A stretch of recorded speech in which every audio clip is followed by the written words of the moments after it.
the thinking behind this series was because we are at a point, it seems, in history where once again peace is much needed. There is so much conflict around us. I know many people at the moment who just can't bear to watch the news because it is so distressing, and many people feel helpless, unable to know how to respond, to react, powerless in the situations that face us. And we feel that in our faith traditions and our peace traditions that are related to them, there is an enormous amount of strength and resource that we can draw on to encourage each other that actually we can respond positively. We can be peacemakers in our place and play our part in peacemaking in the wider world as well. And so we've identified a few folks to come in and share their own particular perspectives and experiences with us. But we also want to start each session, as we have done this evening, by giving each one of us the opportunity to share our own thoughts and experiences, and hopefully that will grow and develop as time goes on. In the last session, there will be a session where we can come back to everything we've been listening to and discussing, and explore those things further for ourselves, hopefully taking away resources for our onward journey as peacemakers individually and together. We also, when we were planning this series, identified that, of course, it is 2025, Bradford City of Culture Year, and there's a lot of strong links between our area here and Bradford. The Anglican diocese, we until very recently were part of the Diocese of Bradford, and still very strong links with that. And we wanted to celebrate that Bradford has a very strong peace tradition in many different ways. And one of the elements of Bradford's peace tradition is the Peace Museum, which has recently relocated to Salt's Mill at Saltaire.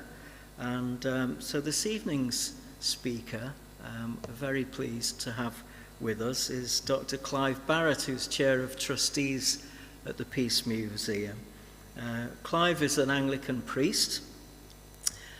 He has experience working with the West Yorkshire Ecumenical Council and in the peace movement as an activist and an academic.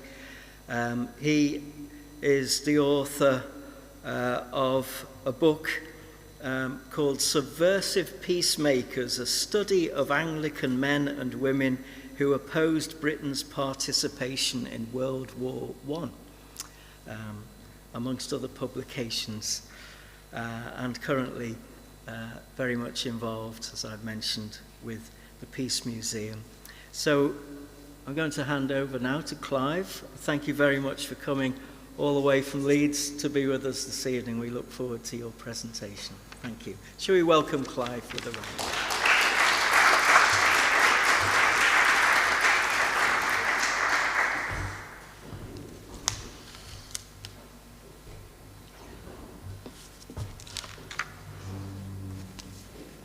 Good evening, everybody. It's wonderful to be here and to be in such a fantastic gathering at the start of such a fantastic few weeks, I think, that you have lined up. And thank you for your contributions in those conversations already.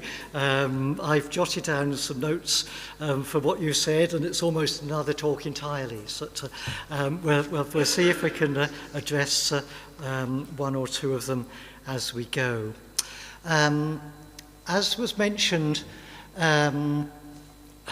several things as mentioned. Yes, I've the day job was Church of England clergyman, and then very much involved in ecumenism across this part, actually, of Yorkshire. And I know there were some faces from times when used to celebrate what was happening with churches together in Settle, and the not least the amazing Good Friday processions and so on.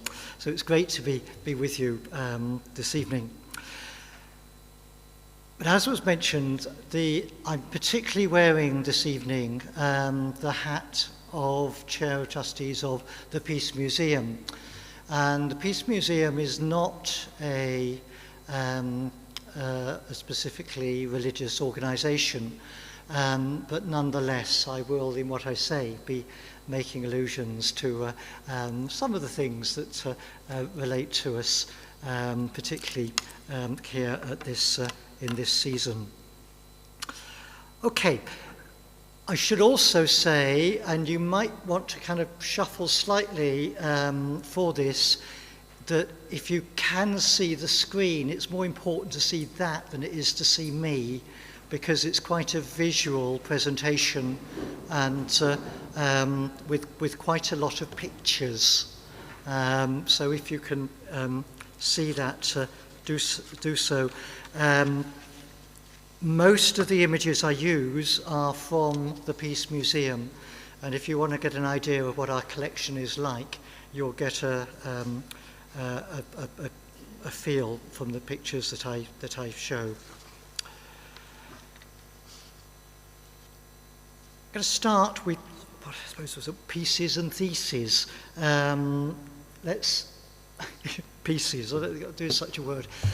The oldest item in our collection is a Roman coin that dates back to the year 280, and it's got on it the goddess Pax, and says in the inscription around it, Pax Org, Peace of Augustus, Pax Romana, and you think, hang on, that wasn't very peaceful. It might have looked like it, or aspired to it very locally at the centre, but there was a heck of a lot of war going on around the edges.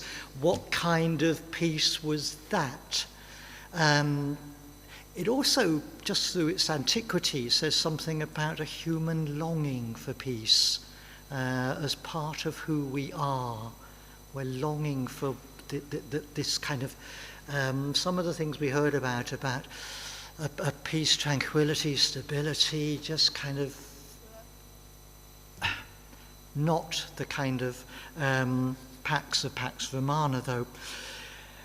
But on the other hand, I don't know if you can see those. The top picture especially is of one community image of celebrations at the end of the First World War in 1919. This was actually a suburb of Bristol, but it's the image they picked, the painting they picked was very much of the rural idyll, the sheep and the children playing, and not a care in the world, and yes, but certainly as a townie, that seems ultimately a bit, well, is it going anywhere? Is it sustainable? Is it enough? I think I would ask, because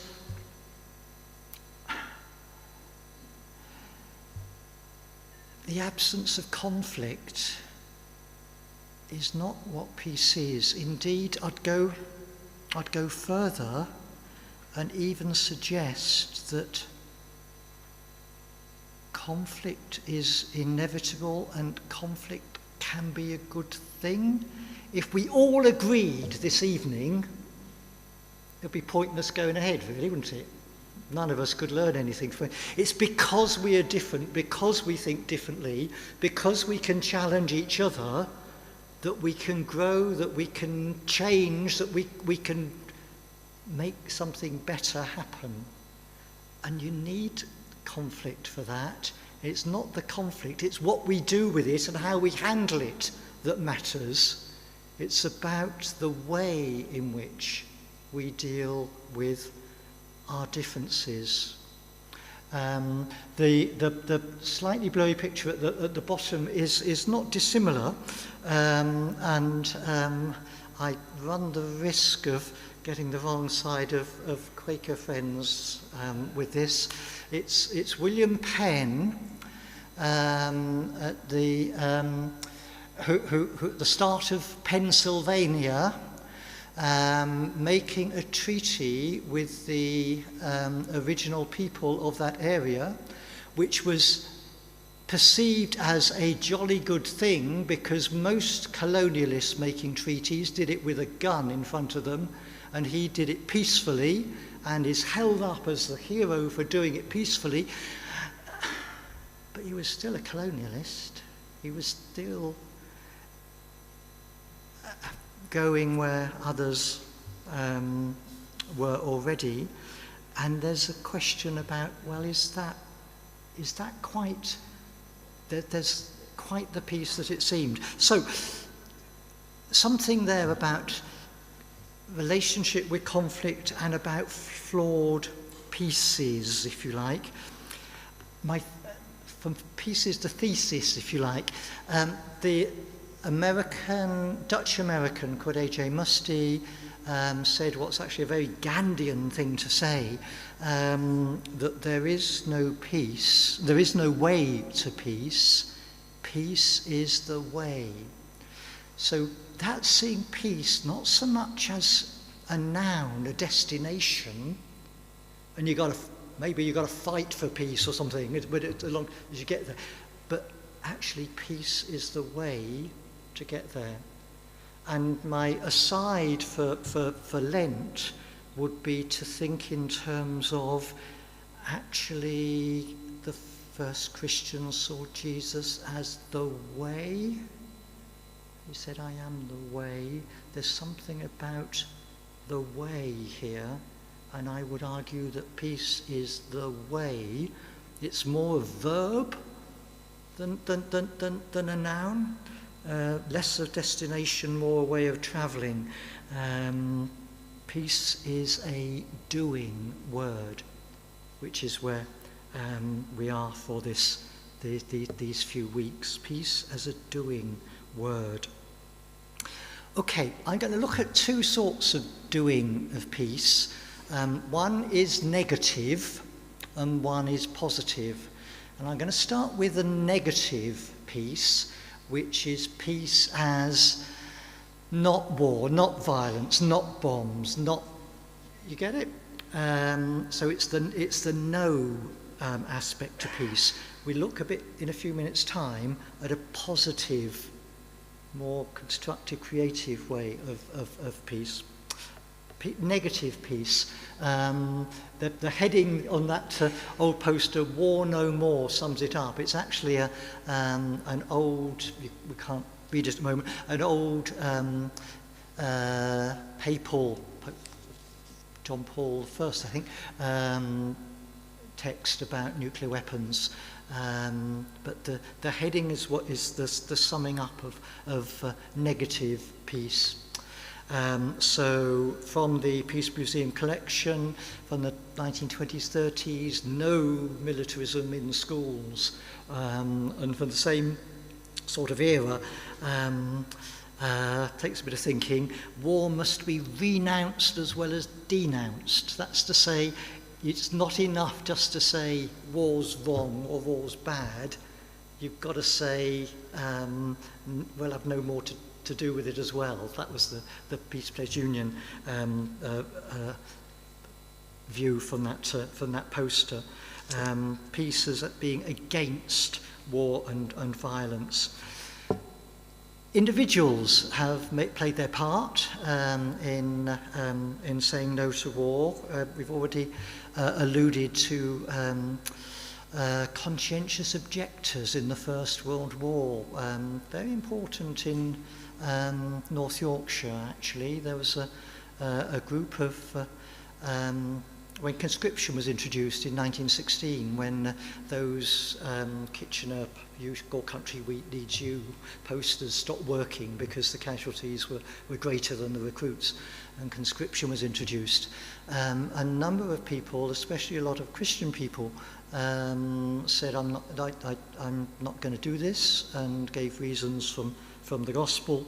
And so the picture there, painted a few years afterwards, is of a conscientious objector reading his Bible under arrest on a train, being taken to a detention camp. The top you won't see at all, but it's an autograph book from people who were arrested, conscientious objectors put in Wakefield prison, with a line from the American poet James Russell Lowell: "They are slaves who dare not be in the right with only two or three," about the importance of standing up for right, even if you are a minority. One of the people who was imprisoned in Richmond Castle, and there was a whole set of people, conscientious objectors, imprisoned in Richmond Castle in 1916, was a Methodist called Bert Brocklesby, and his uncle subsequently produced a triptych sculpture that we have on display for prisoners of conscience. You see the person disappearing and their head and their hand, and the importance of standing up for prisoners of conscience. So I guess in contemporary terms that tells us something about standing up, about the bravery of people who stand up and speak out against war. We think of dissidents in Russia, for example, who've been incredibly brave at great cost to themselves. But in terms of personal action, something about how can we speak out, what can we say, is there. Keeping up the movements are made up of individuals, so the pen is mightier than the sword. It's another practical action that we can do in terms of who we can write to in the cause of peace. Individuals make up peace movements, and one of perhaps our key artifact, on loan from the Commonwealth Collection, and I think you'll get a speaker from the Commonwealth Collection in Bradford a bit later on in this course, our perhaps most well-known artifacts are the original 1958 drawing of the peace symbol, universal peace symbol, in this country known as nuclear disarmament symbol, made up, you probably, if you're at the front you might be able to see it, of the semaphore, you know, the flags, symbols for N for nuclear and D for disarmament, put them together and you get the peace symbol, which you put in a circle, and it's the one that you know. Interestingly, Gerald Holtham, who drew that, drew 2 or 3 examples of it being used, including one picture of a demonstration where he just assumed that the churches would be at the front. You might see the bottom picture there with crosses at the front. He just assumed if there's a demonstration against nuclear weapons, the churches would be leading it. That was part of his context for the peace symbol. So protest is perhaps is another word that I would bring in there. So more of a kind of art collection as for the next few, various 1980s demonstrations posters. If you're a certain generation, you might see one and think, I might have been, were you there?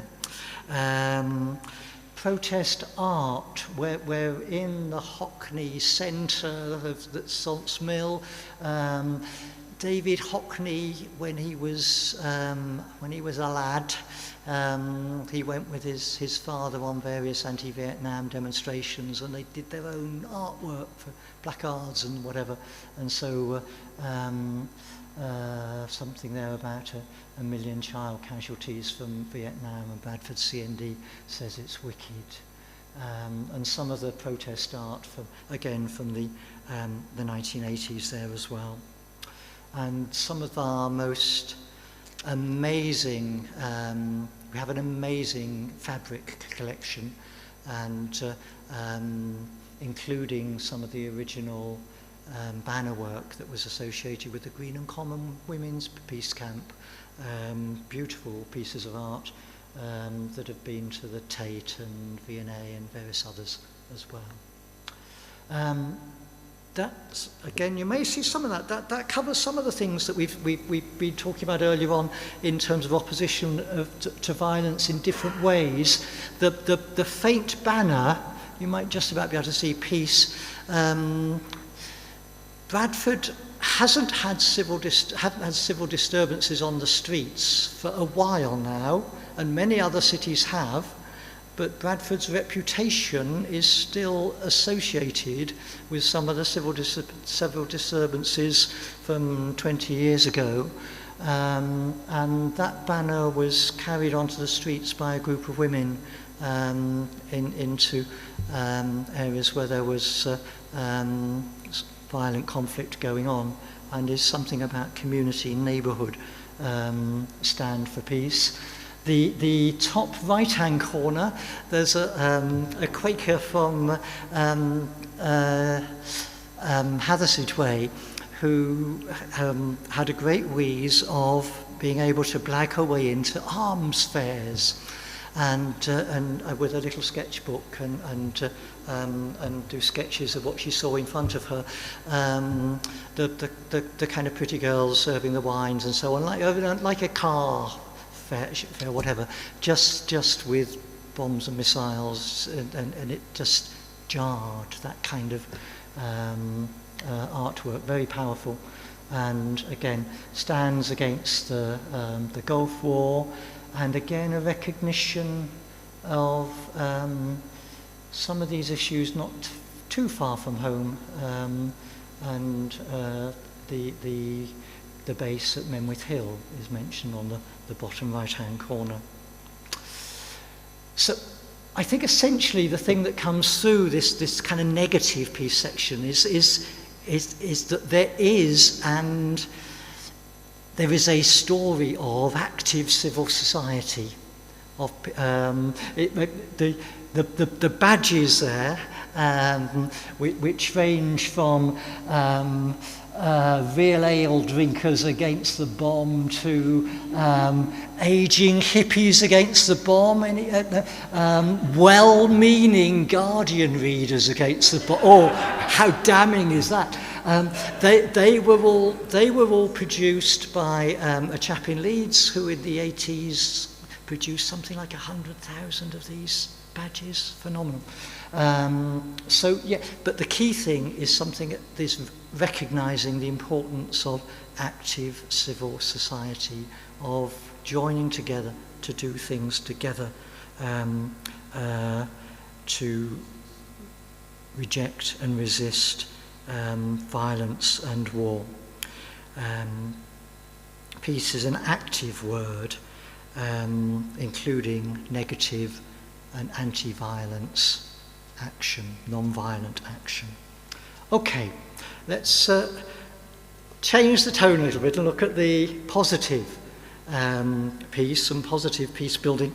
That's a Welsh banner with an English translation underneath. We have a dream,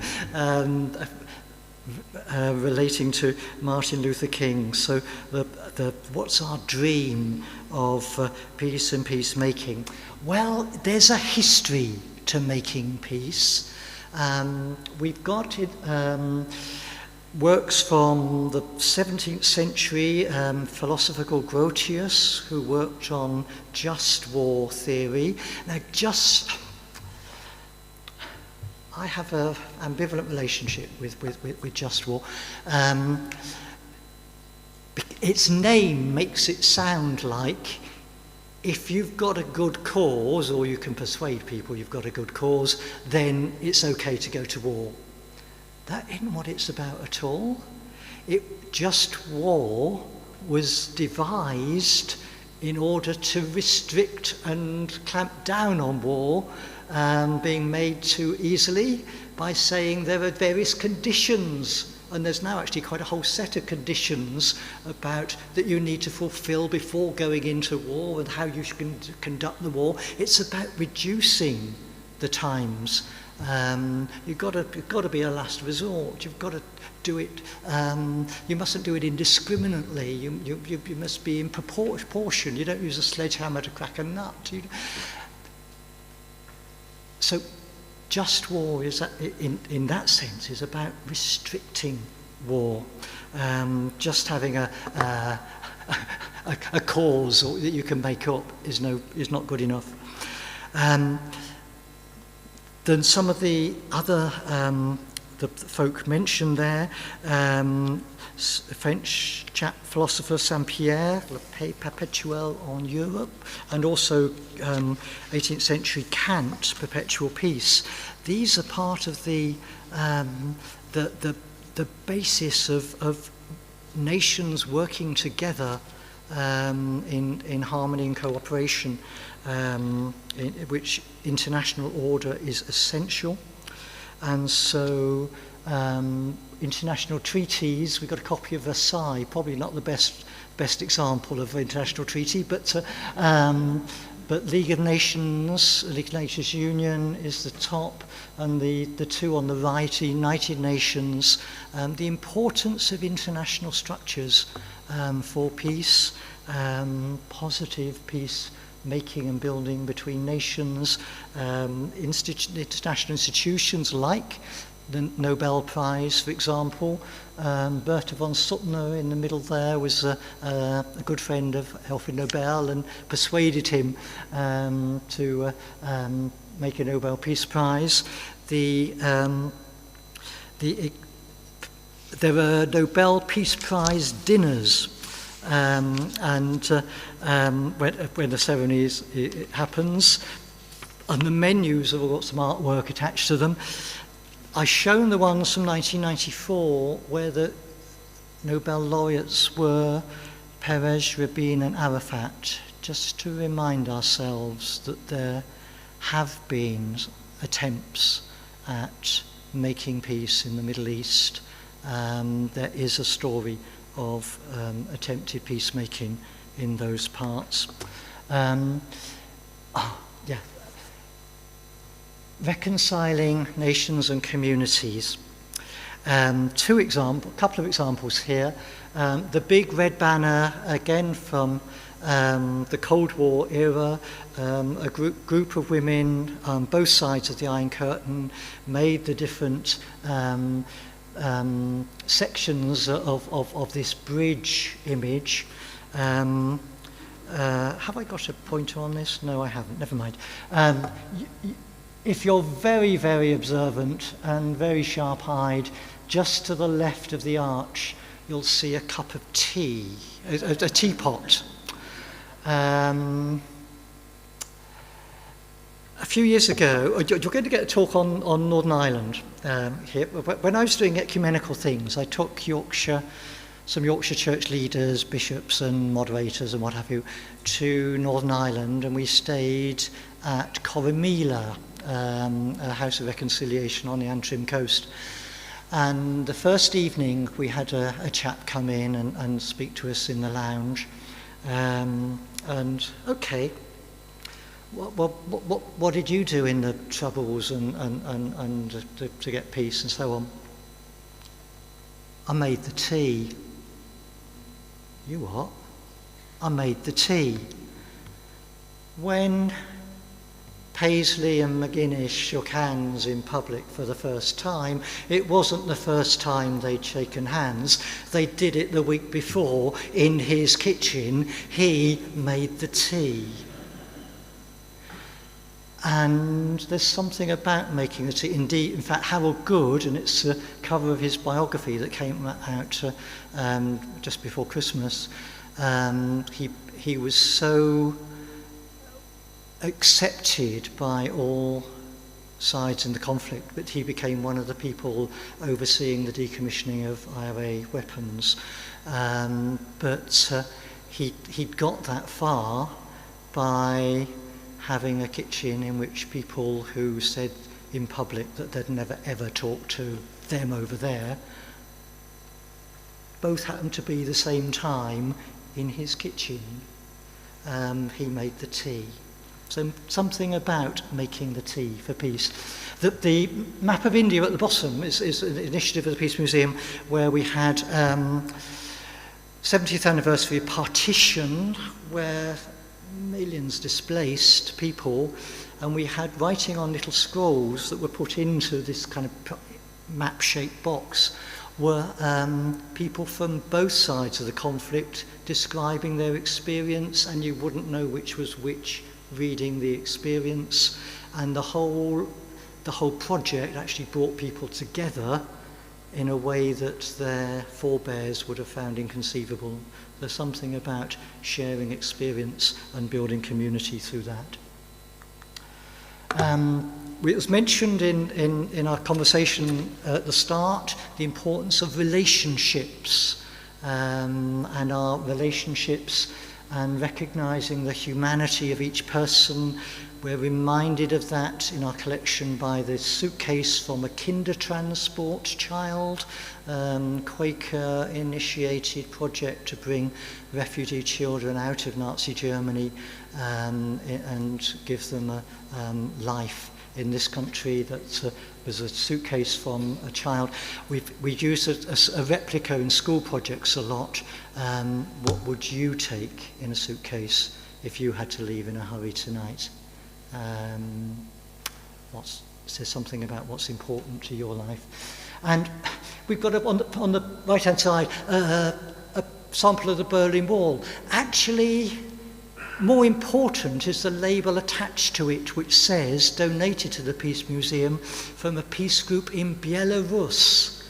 Just at the moment, Belarus is with Russia, and we think of them as part of the enemy and all the rest of it. But even in Belarus, there are people like us, people of peace, and not to generalize in a way that dehumanizes people. Relationships matter. And I would say more than that, from a Christian point of view, Judeo-Christian point of view, shalom, the word for peace, is about right relationship with oneself, with each other, with society and the world, the planet, and indeed right relationship with God. Relationship is key to all this. No othering, no regarding them as other. No, them, indeed. It's we. Okay. For me, the key to it all is the concept of culture of peace, or probably cultures of peace.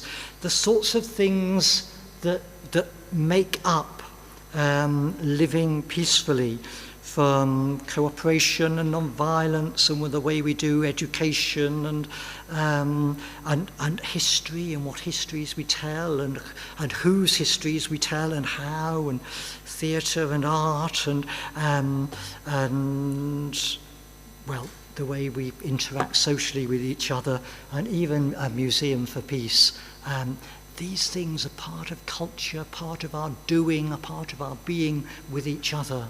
So peace building, peace making is about how we engender a culture of peace where we are, in ourselves, our homes, our churches, our towns and villages, and so on.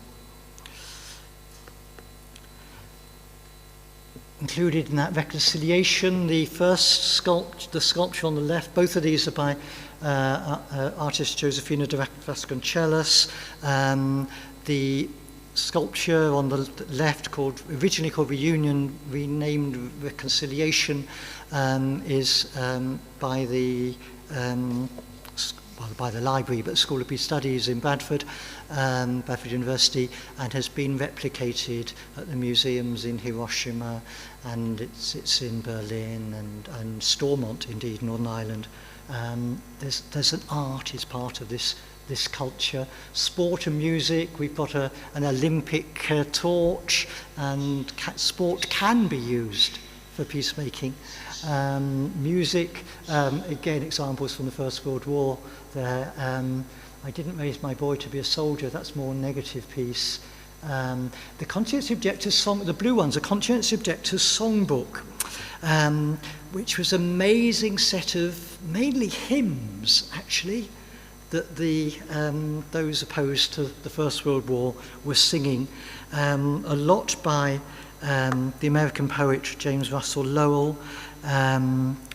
So once to every man and nation comes the moment to decide, in the strife of truth with falsehood, for the good or evil side, you make your choice. So singing is another thing to do for peace. A bit more in terms of peace culture. My favourite item in the whole collection actually comes from an Islamic society. The same sort of thing I said about Belarus. The image on the left is from Iran, and an Iranian lawyer, Shirin Ebadi, won the Nobel Peace Prize and came to visit the Peace Museum and arranged for this to be sent to us. It's showing an angel dropping rose petals of peace onto the earth. It's beautiful imagery, watercolour, very small, but again, a reminder that people in Iran are with us in peace, regardless of what their government might be saying. And that's art. Science, we've stuff from Professor Rotblat, who quit the atomic bomb project and with Einstein set up Scientists for Peace. And we had another Nobel visitor, Adolfo Perez Esquivel, who was from South America, won a Peace Prize a few years back. And he came, and he was an artist, and drew a picture of peace escaping from barbed wire. And of course, spirituality and faith is part of this culture of peace. And looking at examples there, the top two on the left are from a Jewish culture and are both Jewish groups against nuclear weapons. And for some of us at the moment, we need to be reminded that there have been and are Jewish people against war and violence, because that's not always what we're seeing on our screens. Christian images from local groups, a Leeds group and an Oxford group underneath. There's a sky blue at the bottom is a prayer for peace from the Upanishads. Lead me from death to life, from falsehood to truth. That's starting with oneself as an agent of peace. And a piece of art, and bottom left, a piece of artwork from Bradford schools about interfaith work. Even though we are all different, we are all equal. Just to flag up that there is a strong and amazing Christian peace movement history. So the pamphlet on the far left is by Thomas Clarkson, who the end of the 18th, start of the 19th century was an Anglican deacon well known for his opposition to the slave trade. He also learned from his Quaker friends something about the opposition of the early church in the first few centuries to war. And so his writing is about the early church. It was part of the identity of early Christians to be against violence and if possible, resisting call up to the Roman army and so on. In the centre is a paper about the early works of Erasmus in the 16th century, a great European peace writer against all the odds at that time. And one for Anglicans. The 19th, I think this is a Quaker poster. It doesn't get owned, but I found it in a Quaker collection. 1930, inspired by the early ecumenical movement internationally, the Lambeth Conference of Anglican Bishops made a statement that war as a method of settling international disputes is incompatible with the teaching and example of our Lord Jesus Christ. And future Lambeth conferences, 48, 58, 68, 78, all reiterated that statement. And that's part of the Anglican tradition as well. Incompatibility of war and the teaching and the example. We think of the teaching maybe of the Beatitudes or Sermon on the Mount, but the example as well. And if you're thinking of Holy Week, if you're thinking particularly of Jesus through the Passion and the way he did not react violently against the things that were happening to him, there's something about Easter as also being seen as a vindication of non-violence, the example of Jesus. Culture, education, we Peace Museum, we do work in schools, and including, we've done a fair bit about anti-extremism online, in schools and right through to academic work and books as well. In terms of culture of peace, even tourism, I would suggest. This was the first item accessioned in our accessioned register. We've got 16,000 entries, many of them multiple. We've probably got 30,000 artifacts in the collection. But the first one that was registered was from an era when Bradford Council was not permitted to do political communications, marketing in any way, but could do tourism promotion. And so, hence the line, I don't think it's High Wythens, it not quite, but visit Bradford before bits of Bradford visit you. Was their way around that. Remembering is also part of a culture, and what we remember and how we remember it is part of what feeds into a culture of peace. It is right that we remember the horrors of war, and it is right that we remember the sufferings of war. There's also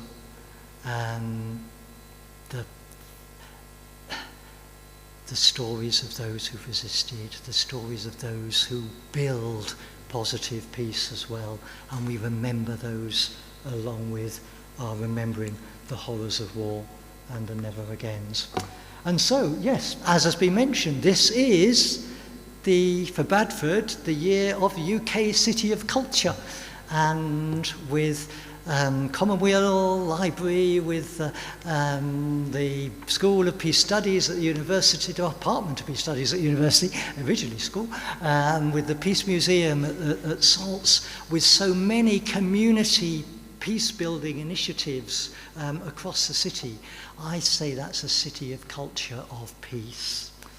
And as far as the Peace Museum's concerned, we opened last August. We had 20,000 visitors by Christmas, by which time it was getting perishing cold in that mill. We had to convert industrial space that hadn't been used since it had been a mill converted into our museum. without heating, you could get round in an hour with your coat on if you come in from the outside. But if you were sat on the desk, it got mighty cold. So we've been closed through the winter. We open again on the 3rd of April, Thursdays to Sundays. Would welcome anyone. Would love to see you on the 3rd floor of Salts Mill. You'll find us just off a History of Salts exhibition. We welcome you as visitors. A couple of promotional things whilst I'm about it.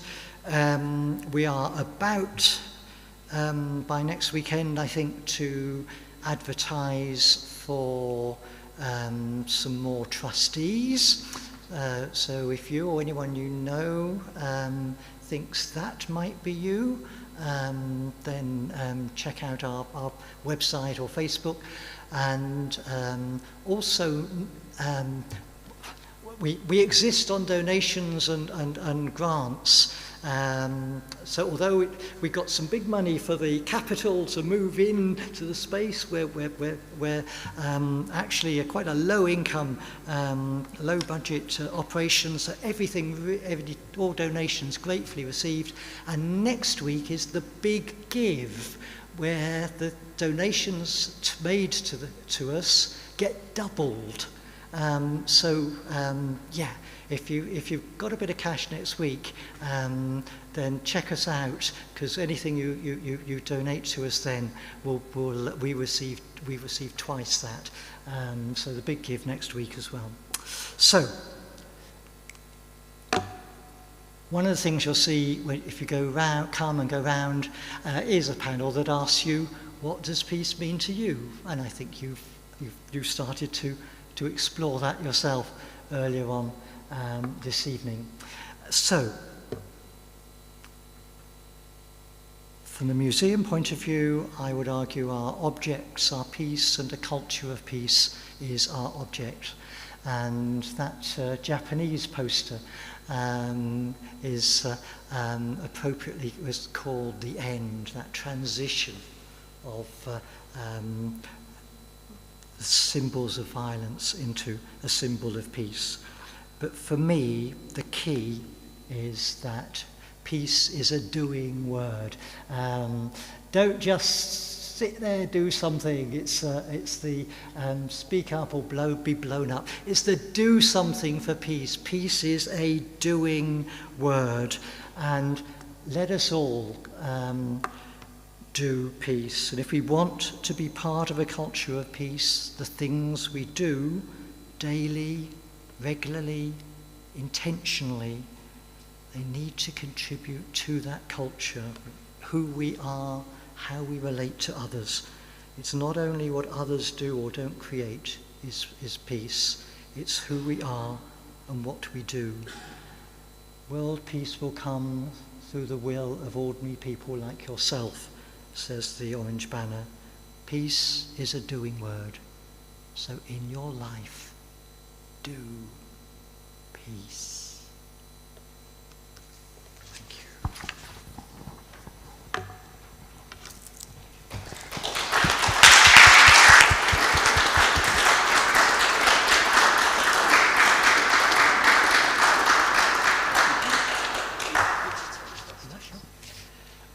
Thank you, Clive. I should have mentioned before Clive began speaking that we have been live streaming his talk onto YouTube, and that video recording will stay on YouTube, on the Castleberg Benefice YouTube website for a few weeks, so that those of you who might like to revisit Clive's talk and subsequent weeks' presentations can do so. We've come to an end of that video recording now, but would like to offer you the opportunity to comment or to ask Clive questions based on the presentation that he's given and the wonderful images that he's been sharing with us and explaining to us. So if anyone has anything you'd like to ask, or to comment to Clive, now is your opportunity. Please do. I'll come round with the microphone, as always. Who'd like to